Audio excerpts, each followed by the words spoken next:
Hello and welcome to Captain's Log, episode number 13. My name is Chris, also known as Rachel Garrett, on SEOwiki.org and StarbaseUTC.com. So this week we won't have me dancing in front of the green screen because I caught the flu, and that's part of the reason why there wasn't a show last week. Didn't plan for such a long hiatus, but there were some things going on in real life, and so sorry, I'm only doing an audio show this week, but of course I'll show you some pictures in the video track of this show. First of all, some gaming stuff. I want to direct your attention to the Humble Indie Bundle number 6, which is a great collection of indie games. Actually, right now there are 10 games in that bundle. And I wanted to point out there are some high-profile games actually in there. For example, Torchlight, which usually costs $15 and comes with DRM measures. It's DRM free in this bundle. Also, Space Pirates and Zombies, which is a great game. And I think the Star Trek Online development team should take a close look at this game when they are redesigning space exploration. In Space Pirates and Zombies, you're jumping from star system to star system. You want to make your way to the galactic core. As you jump from star system to star system with your mothership, the systems are procedurally generated, and you will discover randomly generated planets and missions there. And while you solve these missions, you gather new technology and level up. You can build new starships, and this is very motivating and very well designed, I think. Programmed by only 2 guys, so Cryptic should take a look at that. If we could revamp the exploration sectors like this, that would be great. Also, Roshard, that is a physics platformer, very much like Trine, with some very good voice work. And well, there are additional games, and well, for Star Trek fans, gratuitous space battles would be also a really fun game. This was already part of a Humble Bundle before, but I played this a lot. So this is basically a real-time strategy game, but you set up your fleet and give them orders in advance. So when the battle starts, you don't have many ways to interact with the ongoing battle. So you just, for the most part, you just have to sit and watch how things are developing. And this can be quite frustrating, but it's really great if your strategy plays out the way you wanted it to. And well, again, you can, like in Space, you can build your own spacecraft, choose the right weapons and the systems, and combine them to create your perfect fleet of ships to win a battle. And well, for most of the games you will also get the soundtrack. So there are 10 games in this bundle, and you will get 9 soundtracks.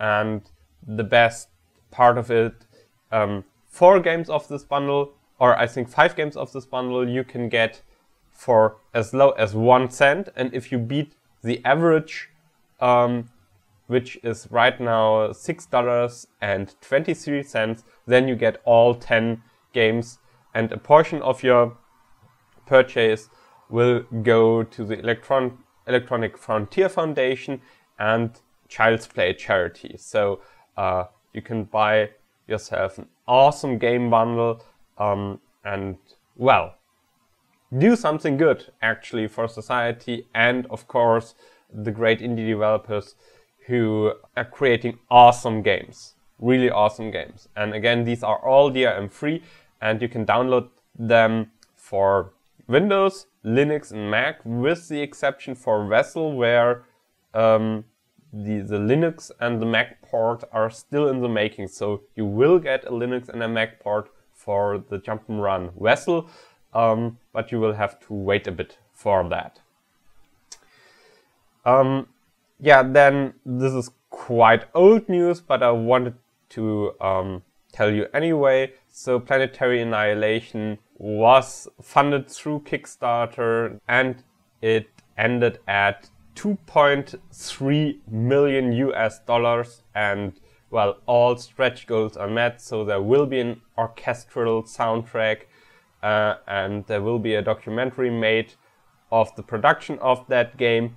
And yeah, I'm very much looking forward how this pans out. So if you have been giving money to the Kickstarter campaign or through PayPal, you should be notified in the following days, and you will be given the opportunity to order additional keys or provide them with your shipping address and stuff like that. So I'm really excited that this got off the ground, and I'm very much anticipating what this game will become.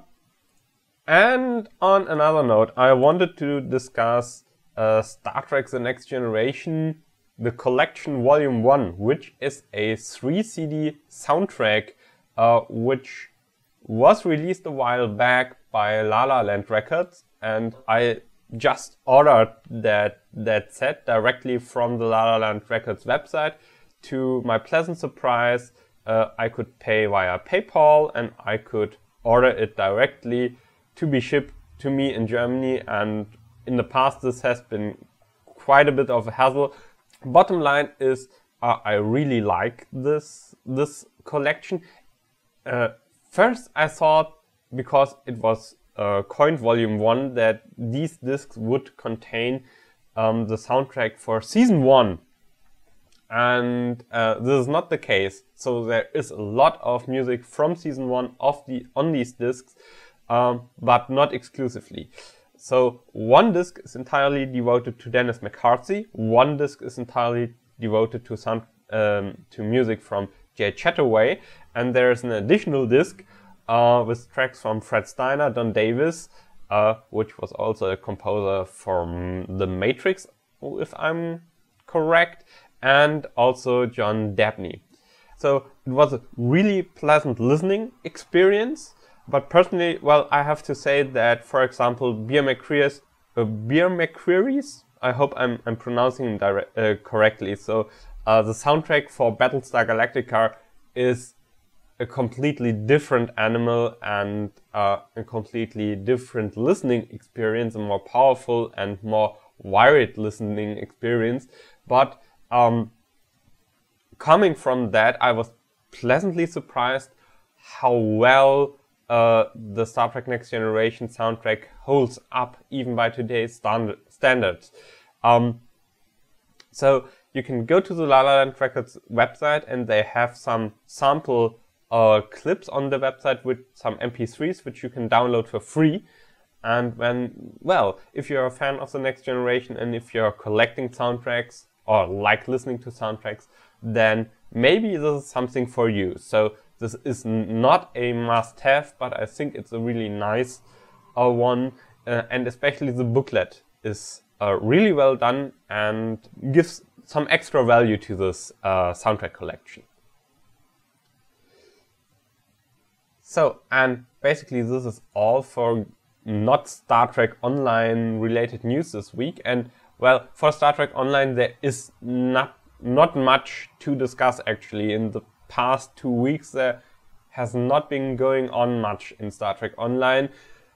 Only some stuff around lockboxes. So the Solian lockbox is off the air.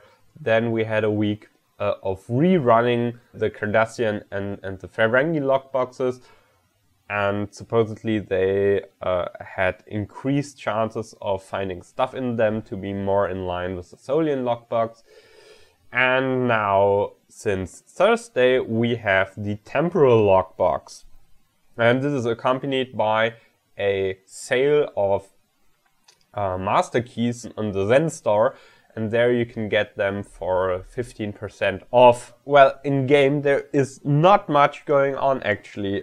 So according to a Priority 1 interview with Daniel Stahl, the team is already focusing on Season 7, and this will introduce some new game systems a new holding for your starbase, which is going to be an embassy, and also a reputation system where you will be able to gain reputation with 2 different factions in-game. One of which at least seems to be the Romulan faction, or well, the sub-faction which has this colony we've seen in concept art previously. So, with not much going on in Star Trek Online these days, I thought it would be a good idea to take a closer look at the logbox issue with Cryptic not publishing a chance table of how good your chances are of finding specific items in that box.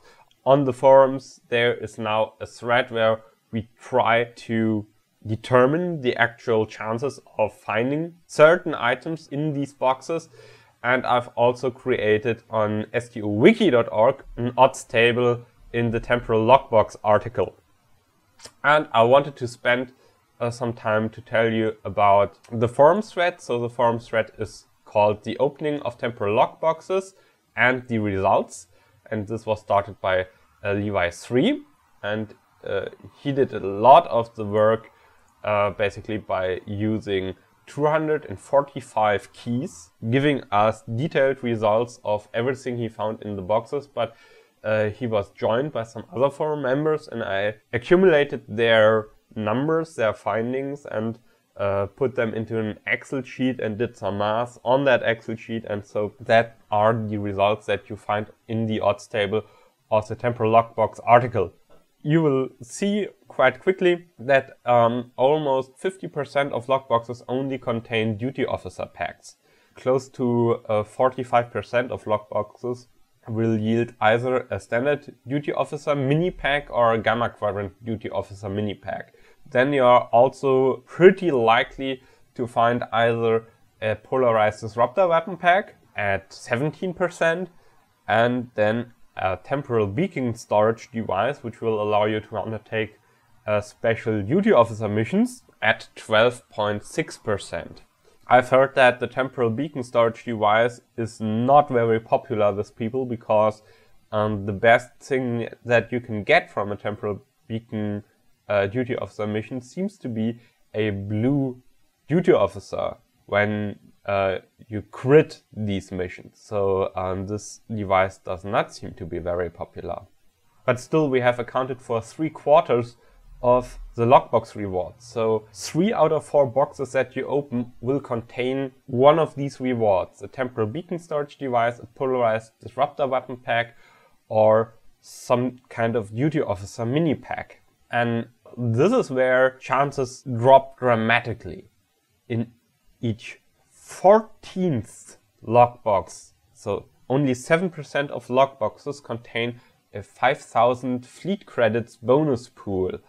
Likewise, there's a 5% chance to find a 100 fleet marks bonus pool, and a similar chance to find a temporal duty officer at 4.6%.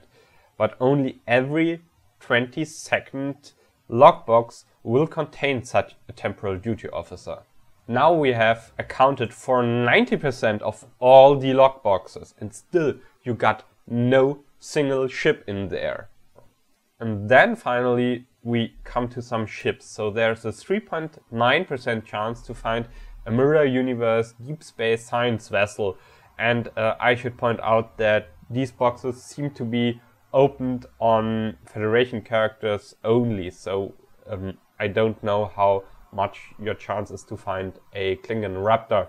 Then even rarer is the cross-faction Starship console at 2.8%. And right here I should say, due to the small sample size that we were looking at, so these are only 285 boxes in total from which this odds table is generated, which seems to be a lot.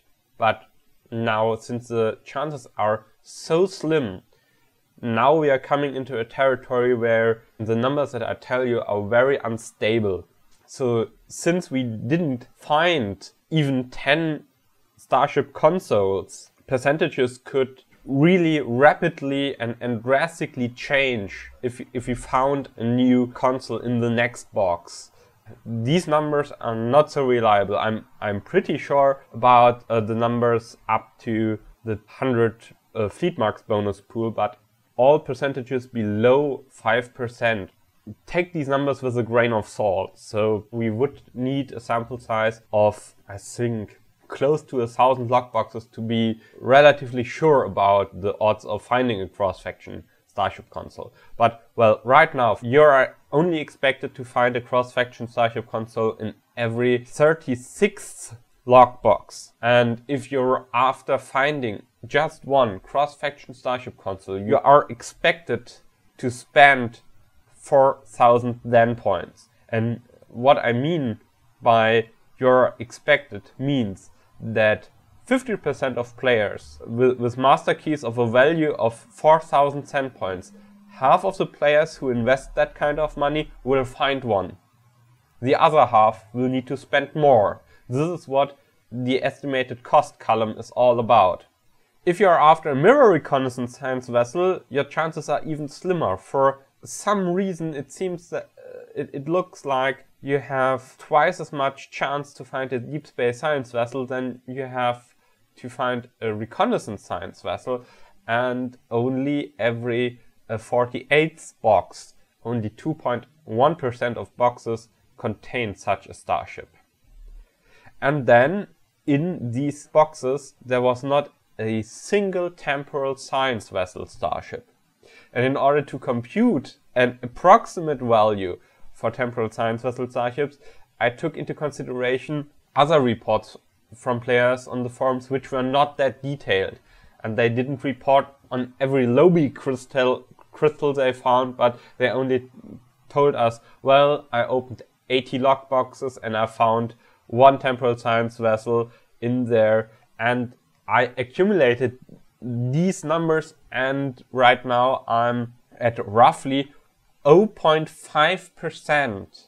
0.5% chance of finding a temporal science vessel starship, and you are expected to open close to 200 lockboxes in order to find one.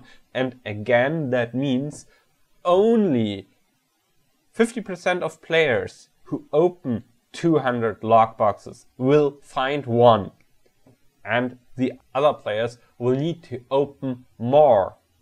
Yeah, an expected value of 200 lockboxes means there are some people who will find it earlier, and there are some people who will need to open more lockboxes.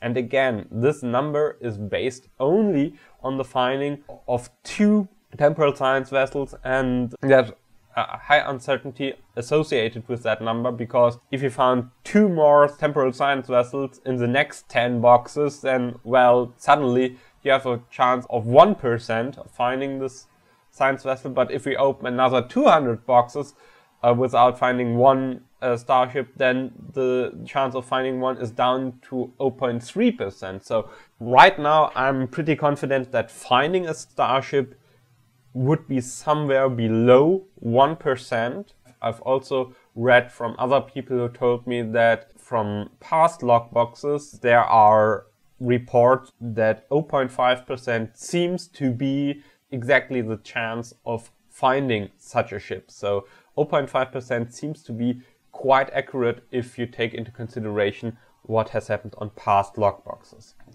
So what does this table mean?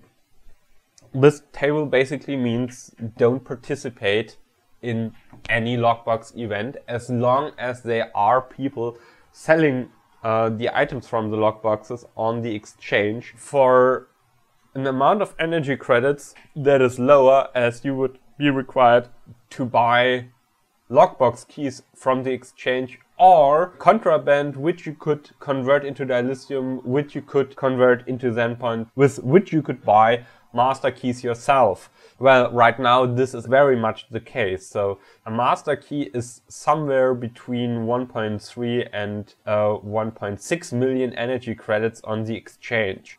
Let's calculate with 1.3 million, which is at the low end.